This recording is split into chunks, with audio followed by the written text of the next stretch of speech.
आज हम लोग इस क्लास में क्लास 12 का डिटरमिनेंट चैप्टर का application of determinant and matrices पढ़ेंगे। तो किस प्रकार का एप्लीकेशन होगा, तो इसमें सिस्टम ऑफ इक्वेशन दिया रहेगा। जो इक्वेशन रहेगा लीनियर फॉर्म में रहेगा, उसको हम लोगों को क्या करना है, उसका सॉल्यूशन करना है by matrix method. Matrix method से कैसे सॉल्यूशन करेंगे ये जानेंगे, ये सीखेंगे हम लोग। तो हेडिंग देते हैं application of determinant.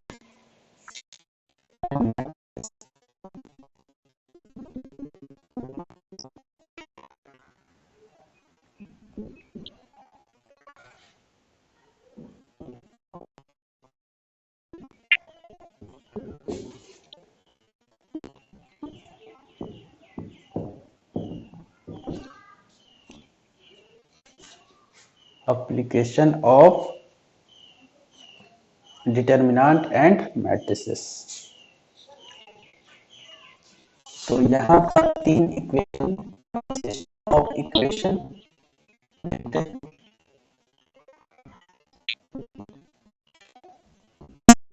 Of equation.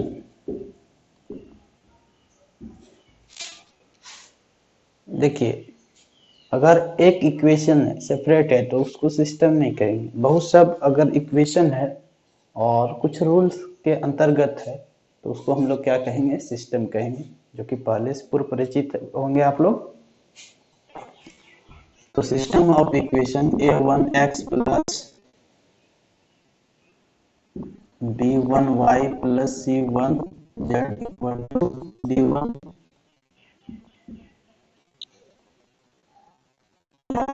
वैसे हम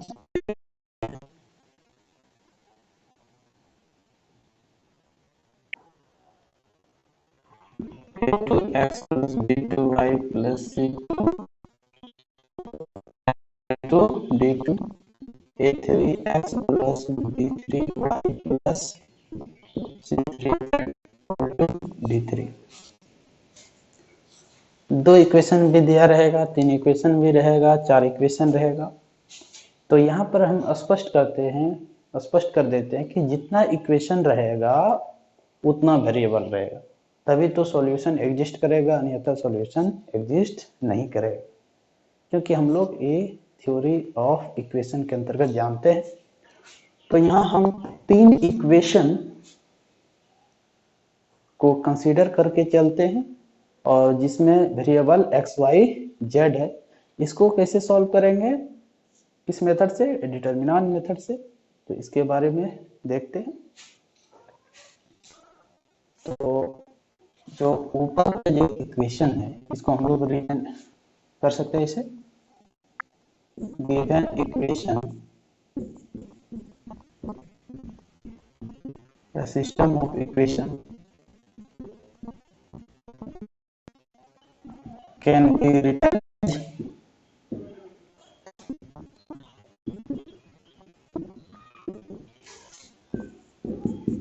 ax equal to b।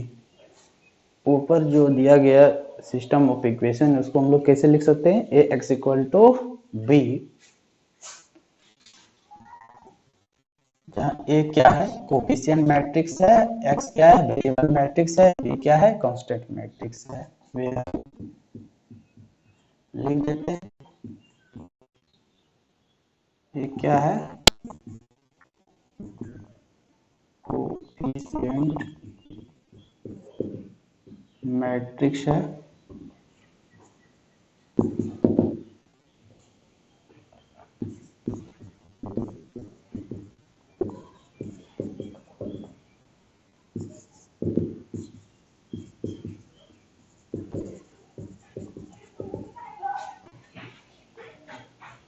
तो इक्वेशन को ax इक्वल टू बी के रूप में लिखे। ए क्या है, कोफिशिएंट मैट्रिक्स यानी गुणांक आव्यूह है, एक्स क्या है, वेरिएबल मैट्रिक्स है यानी चर आव्यूह है, और बी क्या है, कांस्टेंट मैट्रिक्स है यानी अचर आव्यूह है। यहां से या डेट इज लिख सकते हैं कितना, A11 A1 B1 C1 A2 B2 C2 A3 B3 C3। ये क्या हो गया, constant matrix, sorry coefficient matrix. Variable matrix क्या हो जाएगा, X Y Z, and constant matrix क्या हो जाएगा, D1 D2 D3। इतना तो लोग निकाल सकते हैं, इसे लिख सकते हैं। अब काम क्या करना है हम लोगों को, इसको मिटा देते हैं।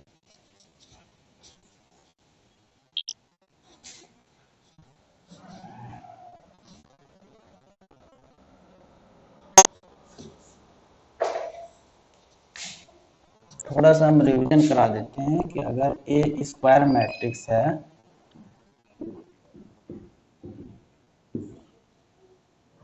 और डिटर्मिनेंट ऑफ ए 0 है तो इसको बोलते हैं कौन सा मैट्रिक्स,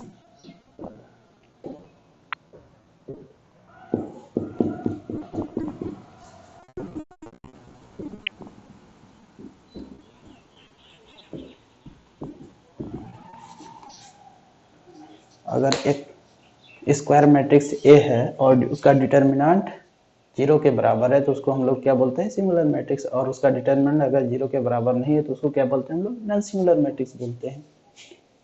अब हम लोग यहाँ पर बात किए थे A X equal to B, left hand side अगर इनवर्स से मल्टीप्लाई करें यहाँ भी कर सकते हैं,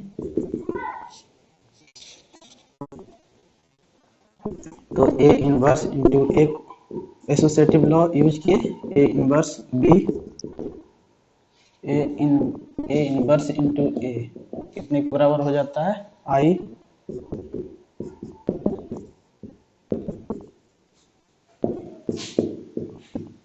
और आई एक्स। तो कितना आइडेंटिटी मैट्रिक्स को किसी भी मैट्रिक्स के साथ गुना करते हैं तो वही मैट्रिक्स प्राप्त होता है, ये हो जाएगा एक्स। तो ए इनवर्स बी, और हम लोग जानते हैं ए इनवर्स भी प्राप्त होता है मैट्रिक्स के लिए होता है, नॉन सिंगुलर मैट्रिक्स के लिए प्राप्त होता है। तो इसका सॉल्यूशन तभी होगा फाइनाइट सॉल्यूशन जब नॉन सिंगुलर मैट्रिक्स होगा, इसको याद रखिएगा। और अभी कैसे डिस्कशन करते हैं, x equal to A inverse B, यानी ए इनवर्स तभी निकलता है जब नॉन सिंगुलर मैट्रिक्स होता है। तो इसको याद रखिएगा कि finite solution given of equation का तभी निकलेगा जब ए क्या रहेगा, नॉन सिंगुलर मैट्रिक्स रहेगा, दैट इज डिटर्मिनेंट का वैल्यू 0 के बराबर नहीं होगा तो। और एग्जाम में इसी टाइप का क्वेश्चन पूछा जाता है। अब हम लोग जानते हैं सिस्टम किस प्रकार का होगा,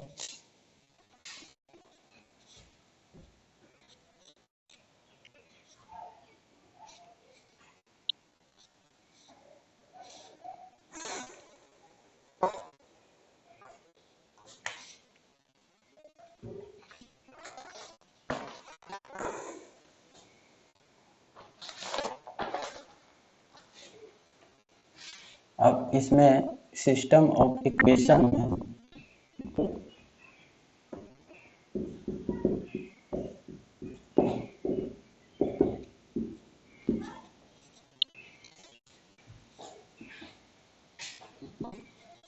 देखते हैं, इसमें दो टाइप का, कंसिस्टेंट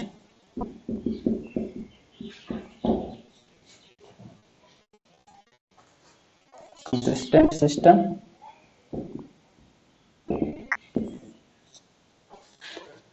और दूसरा क्या होता है, इनकंसिस्टेंट।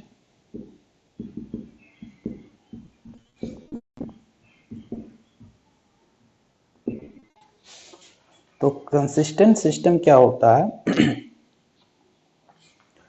कि इसमें अगर सॉल्यूशन जो होगा, सॉल्यूशन किसे कहते हैं पहले ये बता देते हैं कि इक्वेशन में जो वेरिएबल का मान कांस्टेंट के रूप में निकालते हैं वही क्या हो जाता है, उसका सॉल्यूशन होता है। तो यहाँ पर सॉल्यूशन मान लेते हैं एक्स वाई जेड का मान निकलेगा, तो इसका सॉल्यूशन जो होगा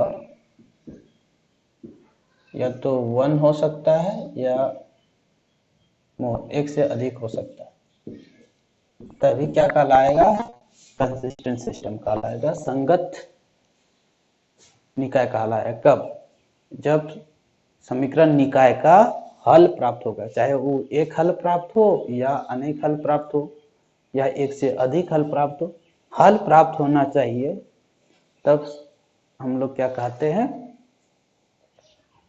सिस्टम जो है क्या है, कंसिस्टेंट है। दूसरा, इसका सॉल्यूशन नो सॉल्यूशन, सॉल्यूशन होगा ही नहीं, तब इसको हम क्या कहेंगे, इनकंसिस्टेंट और संगत समीकरण निकाय कहेंगे।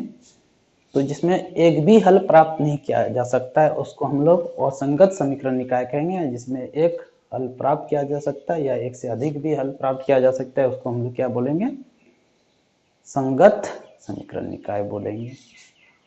अब देखते हैं कि कौन सा सिस्टम कंसिस्टेंट होगा, कैसे, अब देखेंगे कि 1 सॉल्यूशन होगा या मोर होगा या नहीं होगा। तो केस एराइज करते हैं, क्योंकि हम लोगों को बेसिक तो सिस्टम ऑफ इक्वेशन दिया रहेगा कितना, 3 वेरिएबल में या 3 वेरिएबल में कह सकते हैं।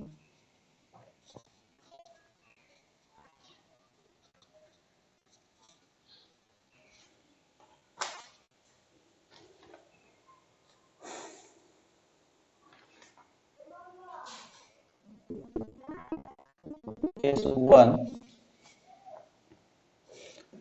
अगर determinant of A is not equal to 0 यानी नॉन सिंगुलर मैट्रिक्स रहे तो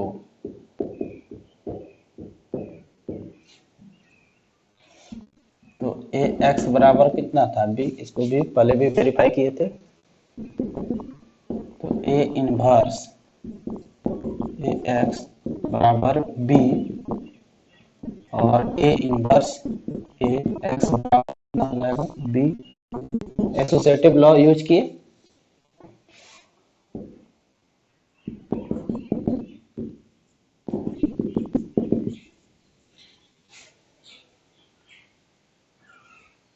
इधर भी तो ए इनवर्स से गुना करना पड़ेगा, तो इसमें समीकरण का हल निकल जाएगा। कब, जब नॉन सिंगुलर रहेगा। तो इस प्रकार का केस में ये क्या हो जाएगा, कंसिस्टेंट, कंसिस्टेंट सिस्टम होगा, याद रखना है, यानी नॉन सिंगुलर के लिए, यानी संगत निकाय होगा, पहला हो गया। आपको याद क्या रखना है, जब सॉल्व कीजिएगा कोफिशिएंट मैट्रिक्स का डिटर्मिनेंट निकालिएगा और वो नॉन सिंगुलर प्राप्त होगा, कहने का मतलब नॉन जीरो प्राप्त हुआ तो उसका सॉल्यूशन होगा, जब सॉल्यूशन होगा तो कंसिस्टेंट होगा, याद रखना है।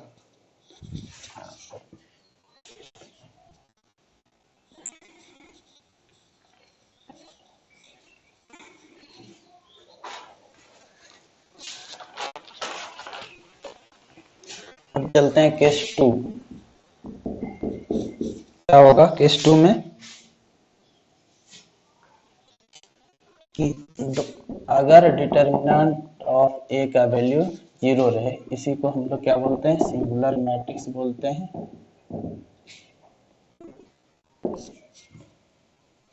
तो इसमें भी 2 केस होगा। एडज्वाइंट इसका पहले अगर इस टाइप का रहेगा तो पहला स्टेप क्या करना है, adjoint of A into B calculate करना है, कैलकुलेट करना है। अब adjoint of A into B, अगर ए 0 मैट्रिक्स के बराबर नहीं है तब तो एकदम डायरेक्ट लिखेंगे ए किस प्रकार का है, इनकंसिस्टेंट है।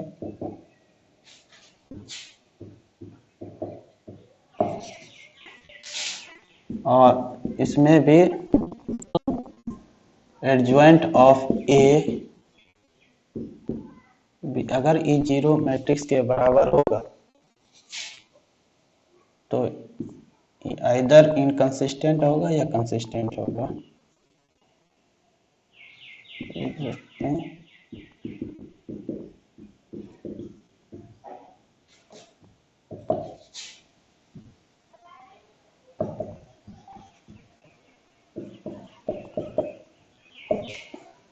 अब कैसे होगा समझिए इसको। अगर ऐसा स्थिति आ गया तो श्योर है वो इनकंसिस्टेंट होगा। कब? पहले तो आपको याद रखना है उसमें एक्चुअली होगा क्या, अगर सिंगुलर मैट्रिक्स है तो सिंगुलर मैट्रिक्स होगा तो हम लोग adjoint of A into B निकालेंगे। उसमें भी दो स्थिति आ सकता है, या तो जीरो मैट्रिक्स के बराबर होगा या जीरो मैट्रिक्स के बराबर नहीं होगा। तो पहला स्थिति मान के चलते हैं कि जीरो मैट्रिक्स के बराबर वो नहीं है, तो एकदम डेफिनेटली कह सकते हैं वो किस प्रकार का सिस्टम है, इनकंसिस्टेंट है। अब इसके बाद अगर वो जीरो के बराबर आ गया तो या तो वो कंसिस्टेंट होगा या इनकंसिस्टेंट होगा। अब कैसे? अगर इसका सॉल्यूशन नहीं प्राप्त हो, नो सॉल्यूशन,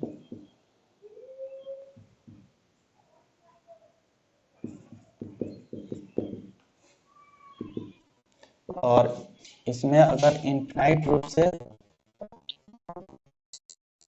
इनफाइनाइट सॉल्यूशन, तब ये क्या हो जाएगा, कंसिस्टेंट होगा। तो आपको चेक कर लेना है।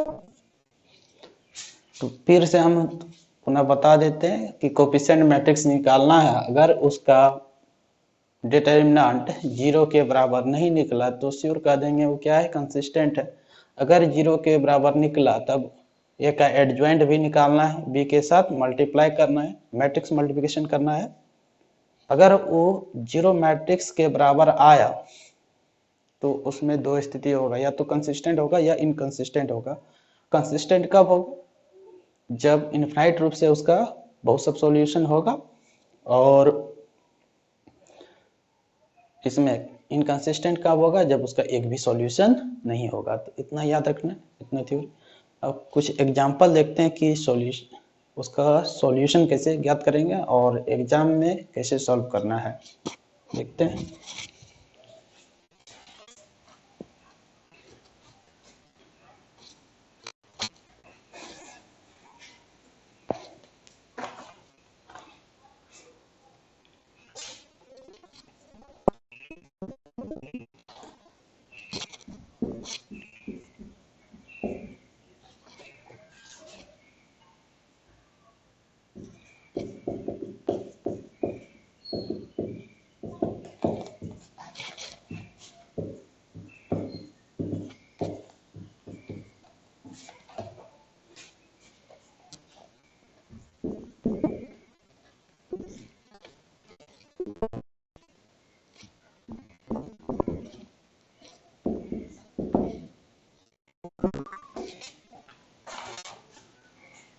तो हम लोग देखते हैं कि इसको कैसे सॉल्व करते हैं, किस मेथड से। वैसे तो क्लास 10th के मेथड से आप अगर यूज कीजिएगा तुरंत बन जाएगा, एलिमिनेशन मेथड या क्रॉस मल्टीप्लिकेशन मेथड या सब्स्टिट्यूशन मेथड यूज कीजिएगा, प्रतिस्थापन विधि यूज कीजिएगा, तुरंत बन जाएगा।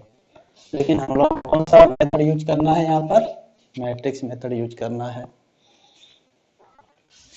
तो सॉल्यूशन इसे करना है, गिवन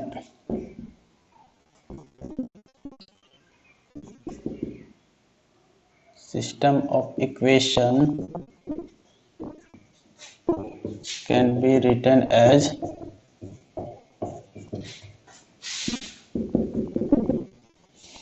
दिए गए समीकरण निकाय को हम लोग कैसे लिख सकते हैं, A X equal to B के रूप में, where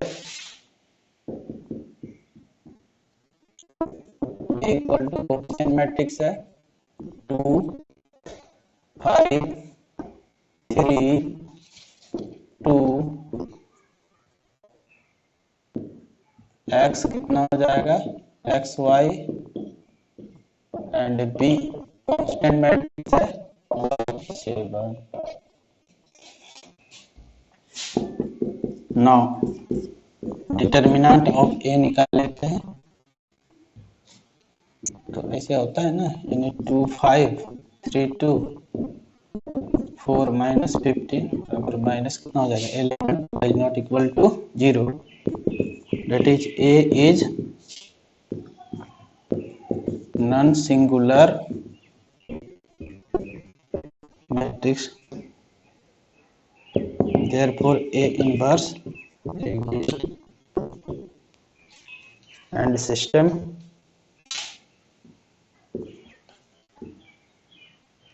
and equation of system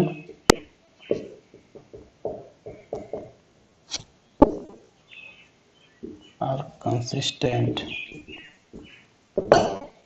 और A इनवर्स का एग्जिस्ट है, इसलिए सिस्टम क्या होगा, कंसिस्टेंट होगा। इतना नोट कर लिए। पहले डिटर्मिनेंट ऑफ ए निकाल लिए जो कि -11 के बराबर हुआ,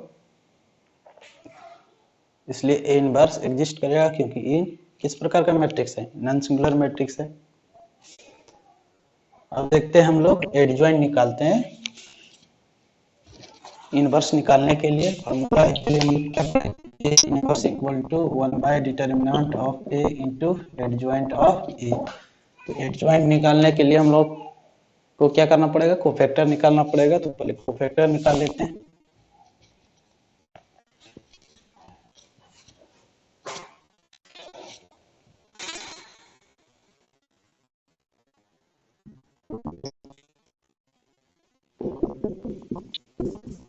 A11 इसको गैप करेंगे कितना हो जाएगा, ये 2 A12 इसको गैप करेंगे तो 3, लेकिन ये दोनों का जो सम है विषम संख्या, यानी जोड़ विषम संख्या, इसलिए ये क्या हो जाएगा प्लस A21 इसको इनलेट किए, ये कितना हो जाएगा 5, लेकिन यहाँ पर 21 सफिक्स का जो जोड़ है 3 है, जो कि विषम, यहाँ पर -A22 इसको गैप किया तो 2, दोनों का सम इवन है, इसलिए प्लस ही साइन रहेगा।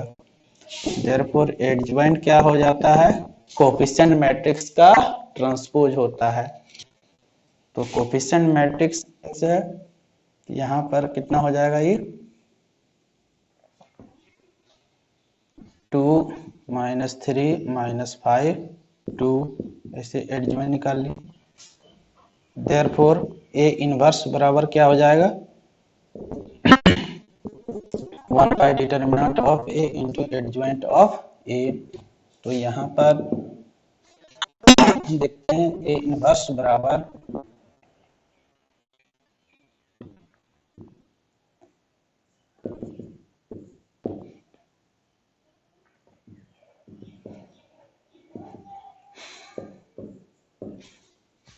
ए इनवर्स इतना निकाल लिए।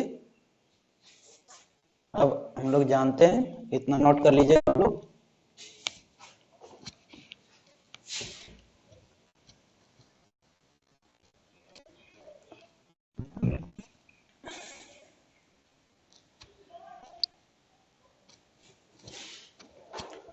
We have x बराबर ए इनवर्स बी, तो ए इनवर्स का मान निकालें -1 बाय 11 2 -5 -3 2, और b का मान 17।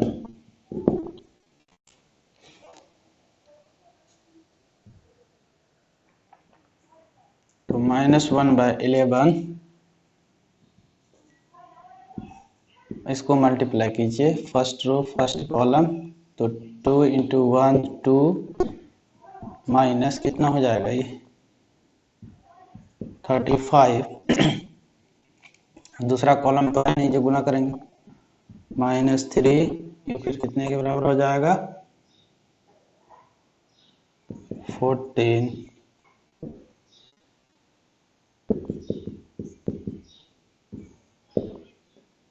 -33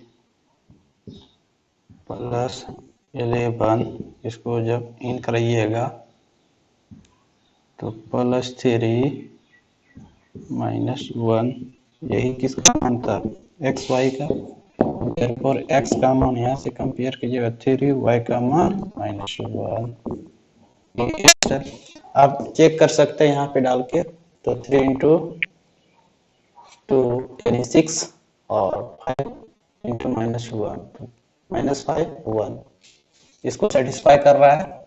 फिर x का मान 3 पुट कीजिएगा तो यहाँ पे कितना हो जाएगा 9 - 2 यानी हम लोग जो सॉल्यूशन निकाले वो क्या है, सही है। तो इसको नोट कर